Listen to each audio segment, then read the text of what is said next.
看到亲手养大的毛孩子被制成标本，凉凉的饲养员再也绷不住了。宝贝儿，你听不见了。功勋大熊猫凉凉从1岁时就被王万明照顾，每天小家伙还没睡醒的时候，王奶爸就已经骑着单车给孩子挑选竹子，两人相互陪伴13年，早已把彼此当作亲人。说来着，跟儿子是那么亲。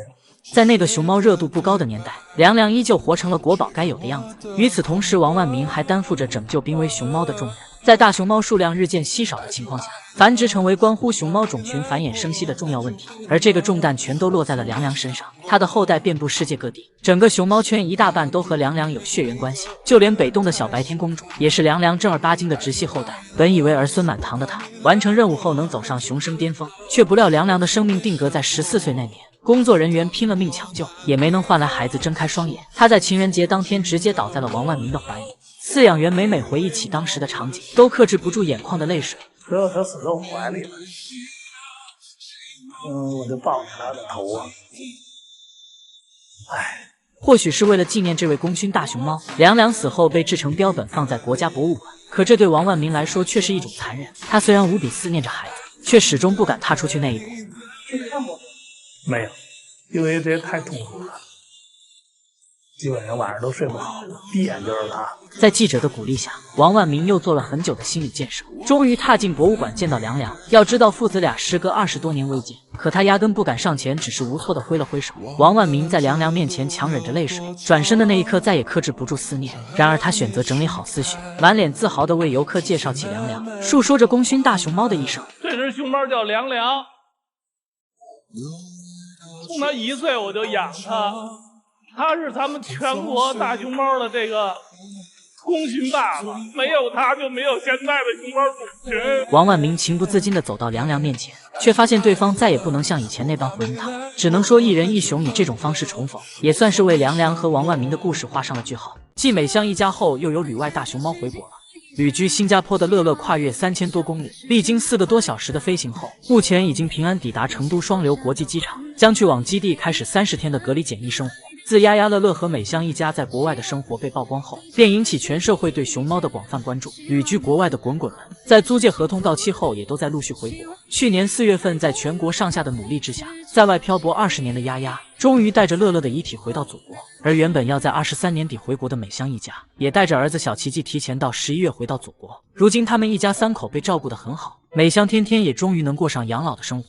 就在昨日，新加坡的乐乐也回到祖国怀抱。作为在新加坡出生的第一只熊猫崽崽，乐乐可谓是万千宠爱集一身，不仅有疼爱他的佳佳妈妈，还有尽心尽责照顾小家伙的饲养员。日常吃的都是美味的黄金煮，过生日元芳更是斥巨资为他打造豪华盛宴。妈妈佳佳是一位母性很强的大熊猫，就算被孩子不小心咬住嘴角也不生气，只是默默揉着嘴角承受疼痛。正因为佳佳对小家伙的宠溺，乐乐也是个十足的妈宝熊，即便他已经3岁，还是动不动找妈妈贴贴。只可惜熊猫到了一定的年纪，势必会遭到母亲驱赶，乐乐不得不独自居住，搬到爸爸隔壁。虽然父子俩的接触很少，但他们还是因血缘关系而吸引彼此，经常来到小窗口隔着铁丝网交流，并且小家伙在新加坡还有很多粉丝，每天排队来看乐乐的游客人山人海。正是因为众人的关注和奶爸奶妈无微不至的照顾，才使得小家伙的熊生如此幸福。即便乐乐回家后没有父母陪伴，但相信他在祖国的保驾护航下定能无忧。然而今年还有一批即将到家的熊猫，出生在韩国的福宝也要提前回国。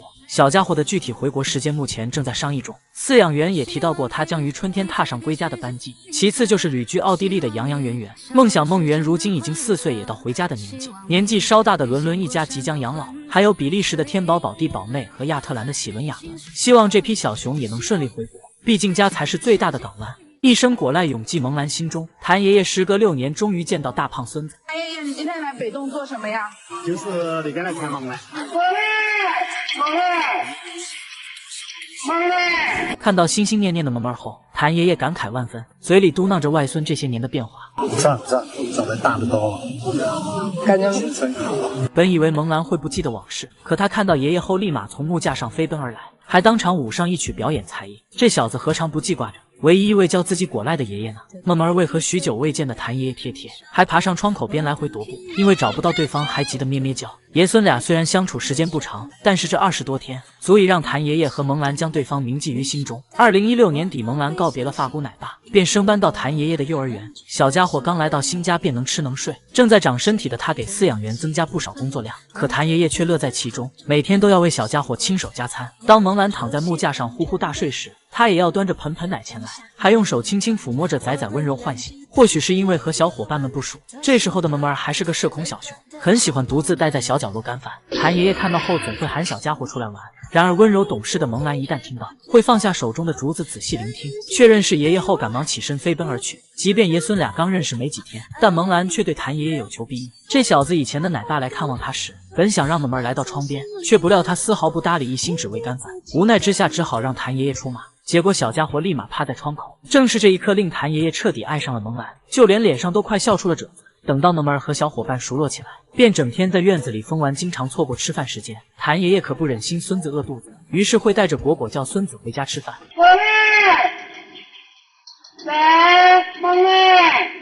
即便萌兰还没玩够，却依然会奋不顾身赶来，这速度比脚踩风火轮还要快上不少。小家伙甚至还学会了超近道。懂事的萌儿可一秒也不想让谭爷爷多等，只可惜快乐的时光总是短暂。没多久，萌兰就搬到2号别墅，交给和奶爸照料。但这段幸福的时光却一直铭记在他心中。难怪爷孙俩时隔多年依然记得对方，这何尝不是萌兰和谭爷爷的双向奔赴吗？福宝没什么好骄傲的，公主凡尔赛起来简直是无熊能敌。福猪猪的专属出版书才4本而已，江爷爷为他出了3本，宋爷爷也有1本记录宝贝孙女的书，其中上面还有小家伙的亲笔签名，而专属主题曲仅仅只有3首，最经典的绝对是 Baby Panda Song， 这是属于福宝童年时期的音乐，还有知名歌手为他制作青少年时期的 BGM， 如今还多了首你好福宝。综艺节目也就那么5、6档，专属出生纪录片仅仅只有1部。福宝没什么可骄傲的，他不过是拥有专属玫瑰花的小熊。想当初爱宝乐园为纪念福猪猪的诞生，特意研发制作这款玫瑰，就连花名都是以福宝的名字命名。而喜欢福公主的两脚兽也就几亿，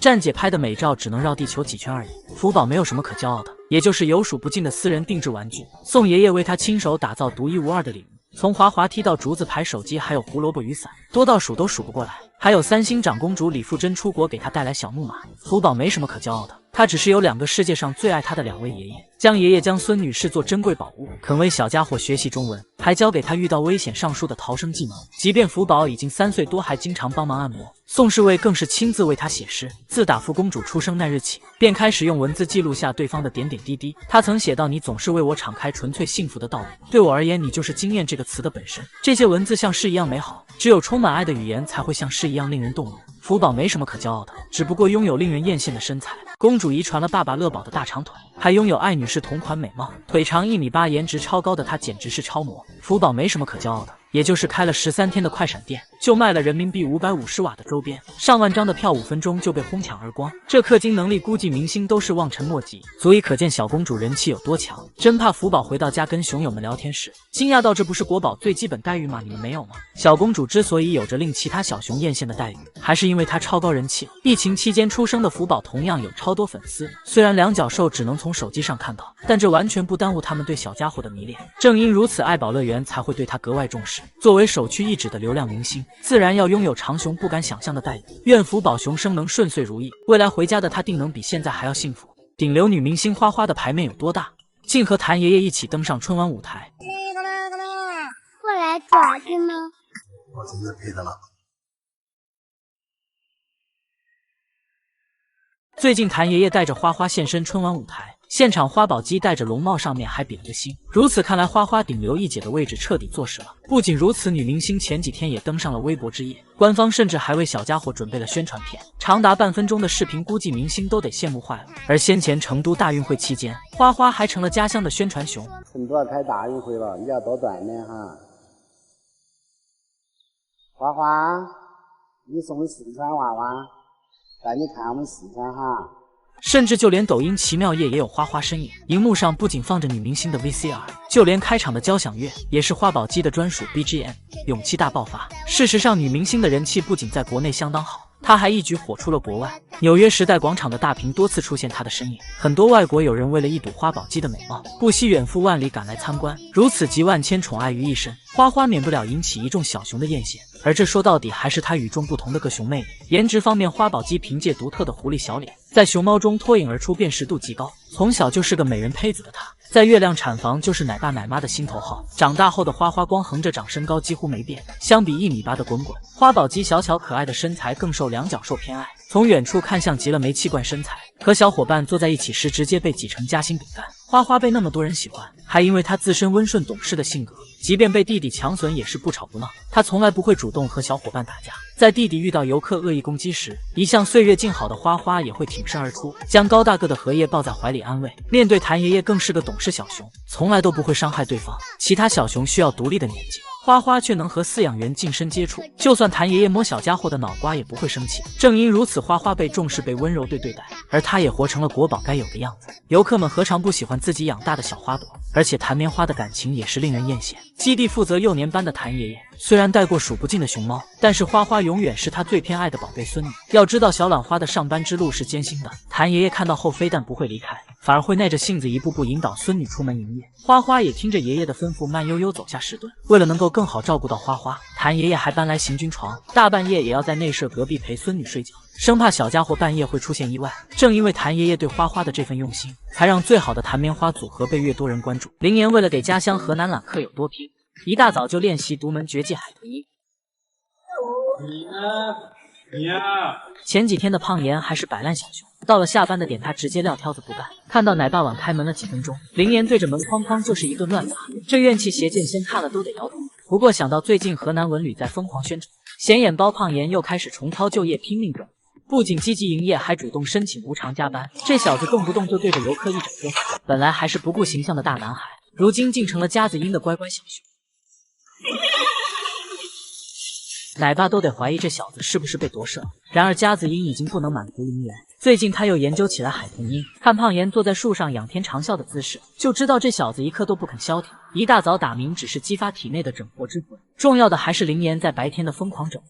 每天有浑身使不完牛劲的林岩，根本就不知道什么是累，动不动就叼着竹子仗剑走天下。这一通乱晃，估计换个熊都得脑震荡。奶爸奶妈也很支持好蛋的事业心，平时恨不得收走这小子的玩具，如今竟然主动为林岩送来。熊没到，那堆五彩斑斓的玩具倒是先来了。胖妍为了游客甚至不惜出卖色相，看到亲妈粉一口一个饱，宠粉的他直接趴在玻璃上贴，还呲着牙配合对方击掌拍短视频。当林妍看到小朋友时更为兴奋，直接对着小两脚兽热情飞吻，现场所有人都得被他迷得五迷三道。然而作为万熊迷的他，除了整活还要散发个熊魅力。只见这小子对着镜头扭起来屁股，腰是腰定是定的胖妍，还故意整着妖娆的动作撩游客，估计能让不少两脚兽流起来哈喇水。不过这小子偶尔也会摆烂一下，因为每天都要招待数不清的客人，累得他上班时间就倒头就睡。虽然呼噜打得震耳欲聋，但一向敬业的胖妍在睡梦中也要呲着牙，手里的竹子也不肯放手。合理怀疑两脚兽中了这小子的圈套，林妍不会是在戏弄南方的小土豆吧？一睁眼就进入显眼包营业模式，到了晚上也要无偿加班，即便游客已经悉数离开动物园，胖妍还要摸黑训练，叼着竹子现场蹦跶。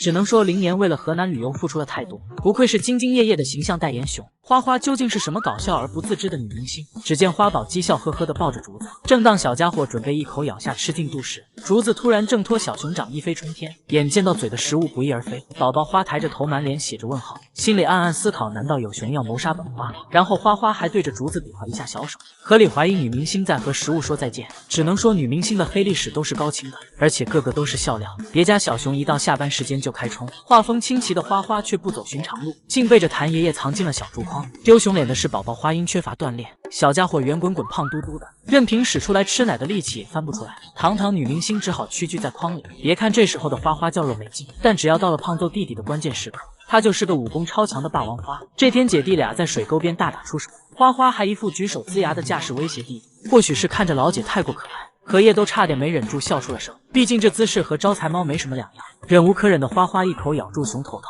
发挥洪荒之力将弟弟一把拖进水沟里。光长个子不长心眼的荷叶，在姐姐面前居然毫无还手之力。宝宝花小小的身体却有着大大的能量，实际上小家伙还有两副面孔。谭爷爷面前的他就是个乖乖女，每次投喂果果时，花花都睁着扑扇的大眼睛，吃完后还摸摸小肚子，这是在试一下自己吃没吃饱吗？然而花花熊小胆子也小，平时一有点风吹草动就是一惊一乍。只见他刚刚还岁月静好，下一秒靠在身上的竹子突然倒地，将宝贝吓得一激灵，久久沉浸在恐惧气氛中无法自拔。小脑瓜还有着常人难以理解的东西，花花动不动就独自一熊原地发呆，趴在木桩上思考熊生更是常有的事。一开始还有点女明星的优雅，没多久便北京大爷上身，用脚丫瞪着木桩眺望着远方的景色。宝宝花虽然小小年纪，但学会了享受熊生。这天正晒着太阳睡美容觉的他，一睁眼就看见臭弟弟的大脸。小家伙气不打一处来，直接给了一巴掌，心想影响本花的好心情。然而拥有冤种一生的花花，甚至当个吃瓜群众也能倒霉。当他坐在木架上吃竹子，却不料小伙伴压弯了树，运气不佳的花花刚好在树下，